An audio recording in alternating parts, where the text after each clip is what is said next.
Ladies and gentlemen, welcome to this episode of the A.F. Harrold Limited Edition Kids Poetry Podcast, the Affleck Poe Pod. This episode is sponsored by Wobble. Have you ever sat there and thought to yourself, everything's just a bit too sensible, everything's just a bit too stable, everything's just a bit too non-moving? Well, try Wobble. Like being still, but more wobbly. And now, today's poem.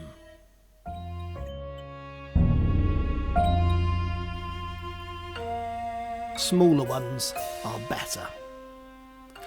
Never get a pet bigger than yourself. Oversized animals are bad for your health. Take a snake that could swallow you whole. A great white shark won't fit a fishbowl. You might try to keep a polar bear in the freezer, but don't tell your mum 'cause the news wouldn't please her. A bottlenose dolphin hogs the bath. A big butch hyena is good for a laugh, but when it gets pecky starts looking for lunch, the last thing you'll hear is a mighty meaty munch.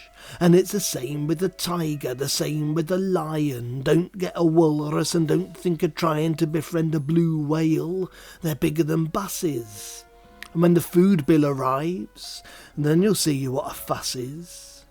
Don't get a pet bigger than a person. Smaller ones are better. You bet you start cursing if you had to clear up all the mess that you find falling to the floor from an elephant's behind. A rhinoceros might be a tough old trooper, but it tends to overwork the tired pooper scooper.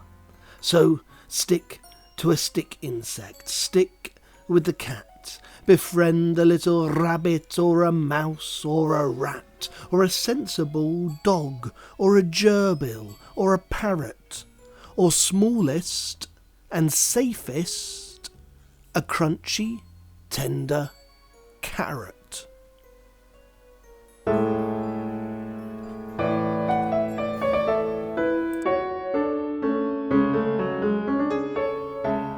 Thank you very much for listening to this episode of the Affleck Poe Pod, the A.F. Harrold Limited Edition Kids Poetry Podcast. If you enjoyed it or if you were intrigued by it at all, go to www.afharoldkids.com and log in and look at videos of me reading more poems, find out about my books and all that sort of stuff. If you didn't enjoy it, why not stuff your mouth full of milk and gargle and gurgle until all the milk's fallen out, and see where that gets you, eh?